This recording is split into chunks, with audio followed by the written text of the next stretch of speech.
Hi everyone, it's Kino here. Welcome to day 18 of this Ashtanga Yoga Challenge.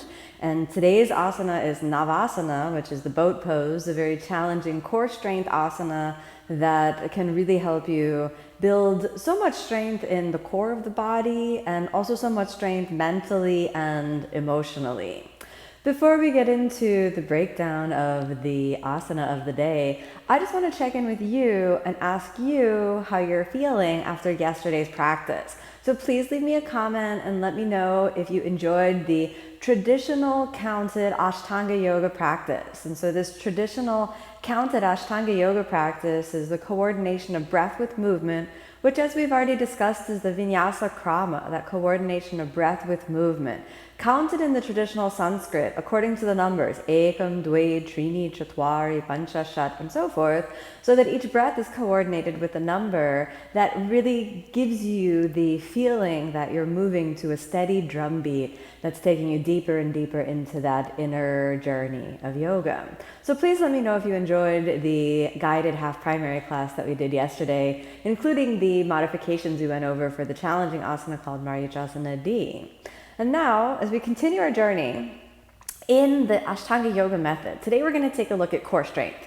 Navasana is kind of the most foundational and pivotal core strength posture in the whole yoga practice. Before we get into the technique, I also want to let you know that I'm not naturally strong. I was never a dancer, I was never a gymnast, I was never anything particularly athletic or physical before I started yoga. I started practicing yoga out of a sincere desire to live and lead a more peaceful life. And then along the way, I realized that I needed to be stronger. It was a big lesson that my teachers, whom I learned yoga from in the south of India in a small city called Mysore, my teachers kept telling me over and over again, Kino, you have to be stronger. Kino, you have to be stronger.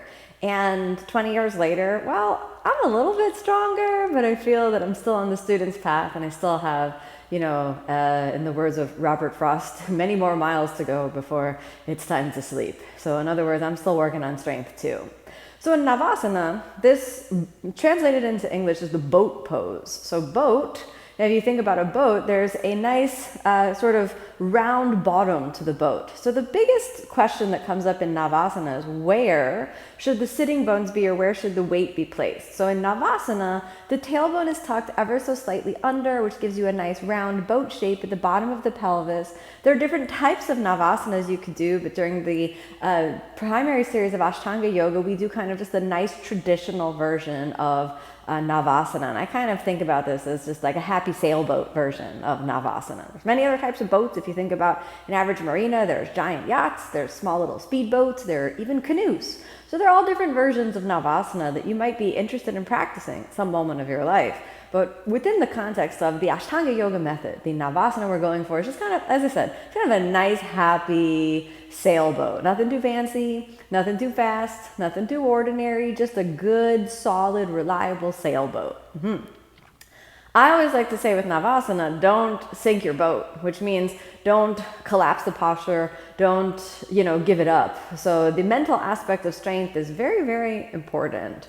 In Patanjali's Yoga Sutras, Patanjali says, Tatra shtitau yatno abhyasaha. So abhyasa, the Sanskrit word for practice, combined with shtitau, shtira, strength and steadiness of mind, so that we're thinking about what is the actuality of the foundation of the yoga practice. Well, if we take a look at strength, it's not only physical strength, but also the inner fortitude. And the lesson that I've learned from strength is that it's not over when you want it to be over, and it's not over when you're sick and tired of it, but you just got to find the strength to push through and keep going. And it's a sort of mental statement, an emotional statement of deep faith. And I hope you'll find that as well, because we do Navasana. It's the only asana in the Ashtanga method that we repeat 5 times. So let's take a look at Navasana. First, I'll show you the asana, and then we'll do a small warm-up, and then we'll get our way into Navasana. So Navasana is, as I mentioned before, we're going to rotate the tailbone a little under so you get that kind of boat-like feeling, and then the legs come up, and this is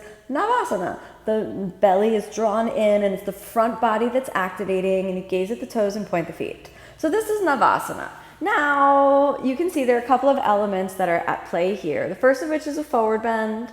And so if you don't have a good hamstring flexibility or good forward bend flexibility, then this will kind of be a restriction. So let's just do like downward dog and forward bend maybe to start. And I also have a blanket and 2 blocks, and we might put those to use in a little bit. So if you'll come onto your hands and knees, then taking the hands and knees position, kind of like a nice little tabletop position.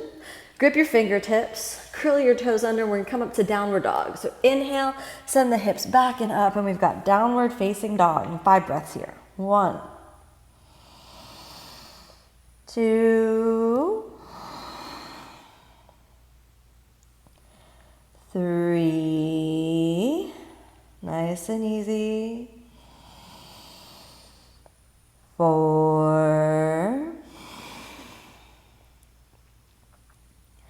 5, let's walk half the distance in, and then give me a soft bend in your knees. So just hold your knees close to the chest, layer your arms over each other, all right? And then inhale, straighten the legs. And let's just release the hamstrings. And so 5 more breaths. 1, see how you feel, connect into the bandhas, draw the navel in. 2, transfer your weight a little forward. 3, 4, 5. Good job. Okay, let's lift the head up, and we're going to take plank pose for another 5 breaths. So you're going to walk your hands forward and just slide your feet on back, curl your toes under, and here we got a plank. So make sure your plank is lined up, hands in line with each other, the navel is in. 1, 2, firm the glutes a little bit. 3, draw the navel in. 4, ribs in towards each other. Almost there, it's looking good. 5, good job, cross your feet. Exhale, let's come on down to seated, and I think that's enough warm up so we can kind of get into the feeling of Navasana. So first, bend your knees, sink your hips on the ground. And here's where you might find it useful to sit on a nice soft blanket, and this will just help your pelvis feel relatively comfortable. There are many questions about the tailbone that often arise in Navasana. If you've ever had a broken tailbone, or if your coccyx is just rather bony, then you might want to sit on a nice soft cushion like this. Alternatively, you don't necessarily need to sit on something soft. A regular old yoga mat should probably do the trick. Or if you're on a carpeted floor, a carpet should probably also be okay, assuming that you don't have any particularities that you need to concern yourself with in regards to your tailbone. So now let's take a look at the position of the pelvis. I want you to come forward and hold on to your iliac crests. Then, if you pivot forward to the top of the sitting bones, you'll notice that your back muscles engage and the knees spread apart. So this is not a good position for Navasana. In fact, we would kind of think about this as the boat cracking a little bit. So then if you tune into your bandhas, remember Mula Bandha and Uddiyana Bandha, that strong activation of the muscles of the pelvic floor. Let's get that turned on and draw the knees in towards each other. Then little round your pelvis. Take your hands out to the side and then just guide your chest a little bit back.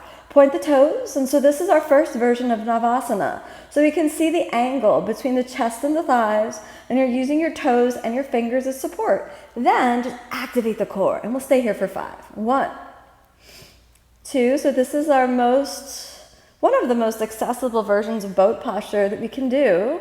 So using your hands and your feet as support. 3, keep the integrity of the posture by drawing the navel in. 4, 5, good. Now stay here and check in. If you're not ready to go further, you don't need to go further. If you're having any impingement around your hips, you can open the knees a little bit. Otherwise, keep the knees together. Now, next, come on to only your index finger. Then tighten the muscles of the lower abdomen and arms forward. So keeping the toes on the ground in this sort of second stage Navasana is a wonderful modification. Watch your hands. Don't take the arms too wide. Don't take the arms up. Just keep the hands right in line with the shoulders, and we'll stay for another 5. 1, 2, 3. We would be looking at our toes if the feet were up, so you can just look gently forward. 4, 5. Take your hands back behind you. We're going to do the reverse tabletop to release the front of the hips. So roll the shoulders forward and inhale, lift the hips. Stay for 1 and 2 breaths. Exhale, set it down, then check the pelvis, rotate it back under, feet together, toes point. Navasana number 1. Then Navasana number 2. Now, see if it might be accessible for you to activate the core muscles and lift your knees off of the ground. If the knees separate a little bit, that's okay. Lift the feet off of the ground. The knees are already off the ground. Let's stay for 5. 1. So this is Navasana number 3. 2. The boat is starting to take shape. 3. Almost there. 4. And 5. We'll take the hands down, open the knees. Inhale, reverse tabletop just to release the front of the hips. We got 1 and 2. Exhale, set it down. Now, return to your first Navasana, and we're going to look at how to lift the legs. If, when you try to straighten your legs, you push out and down, then the belly will stick out and the legs will feel very heavy. However, if you think about drawing your thigh bones into their sockets, increasing the little tug of the tailbone under, and then as the leg straightens, you're thinking about pulling back and in. So let's try that. One leg straight, the other toes on the ground. If your thigh muscles are burning, it's okay. That's totally fine. We'll hold for 5. 1. Gaze at the left toe. 2. 3. 4. And switch. 1. 2. 3. 4. And 5. Exhale down. Let's do that. Open. Reverse tabletop. We got 1 and 2. Exhale, set it down. Point the toes. Hands forward. Good, and we try again. 1 leg straight. Once we change the hand position. 2. 3. 4. And switch.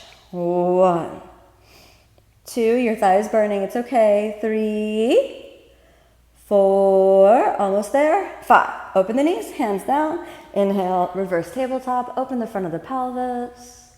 Exhale, set it down. Okay, we're ready for our first full Navasana. So let's build this up like this. Fingers back behind you, toes point, lift the knees into the chest just a little so the feet come off. Then your thigh bones into their sockets, firm the muscles of the lower abdomen, both legs straight. Good, hold it. 1, 2, you can use a little weight towards the back. 3, 4, 5. Hands down, reverse tabletop. Open it. 1 more breath. Exhale down, toes point. Legs up. Change your hands. Navasana. So now we have it. 1, 2, 3. Start to feel that core strength really lighting on fire. 4, 5. Hands behind you, reverse tabletop. Open. And exhale down. Good. Cross your feet. Relax for a moment. Now we're going to add in lift up instead of the reverse tabletop. So instead of a counter stretch, what you're going to feel is kind of an acceleration of the core work that we're doing in the practice together. So when that accelerates, you might feel that there's a lot of tightening and burning around particularly this region. If you feel that the hip flexor is the actual restriction, it might be exhaustion, or it might be that you're squeezing your thighs too much in towards each other, or that the pelvis was not in a good position. So pay attention to the technique and work step by step. I'm going to slide off of the blanket, and I'm going to bring in these 2 yoga blocks for the lift up. Using the yoga blocks for the lift up, it's just giving you a little bit more space so you can get a really kind of nice feeling of actually being able to lift up off the ground. All right, so position the blocks between the feet and the hips, and then now we're going to do 5 times Navasana, and I'll be doing some variations, so please feel welcome to choose the one that's better for you. All right.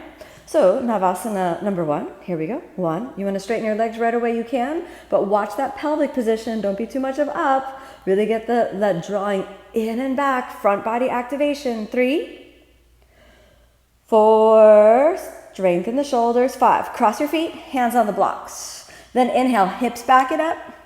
Exhale down. Again, Navasana. 1, 2, find the variation that's working for you. 3, 4, almost there. 5, cross. Inhale, hips back and up. Exhale down. Again, Navasana. 1, 2, you could switch. 3, 4, 5. Cross your feet. Maybe this time they stay off the ground. Hips back it up. Exhale down, Navasana. 1. So traditionally, if you really want to accelerate your core work, you don't touch the feet down in between the rounds of Navasana. 3. I can feel that heat getting started. How about you? 4, 5. Cross. See feet stay off the ground. Inhale, squeeze it up.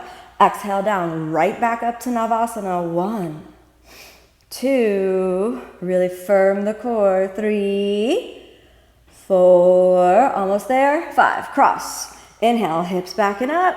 Exhale down. Let's do one more. 1, 2, 3, 4, almost there. 5, cross. We're gonna hold it up for 5. 1, just for fun. 2, it's looking good. 3, 4, and 5. Exhale down. Ooh, that was hard. I hope you felt that quick core fire get turned on. Move the blocks on over to the side. Cross the feet.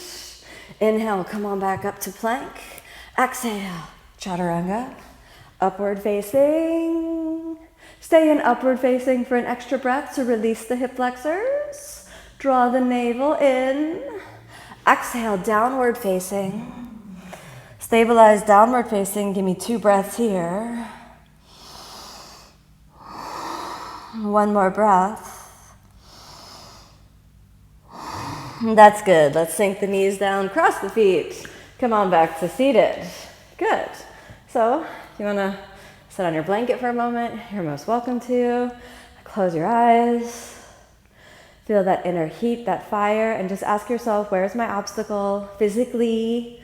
Is there a physical obstacle? Do I feel a physical restriction? Is there some strength that I might be missing somewhere throughout the body? Can I locate that point?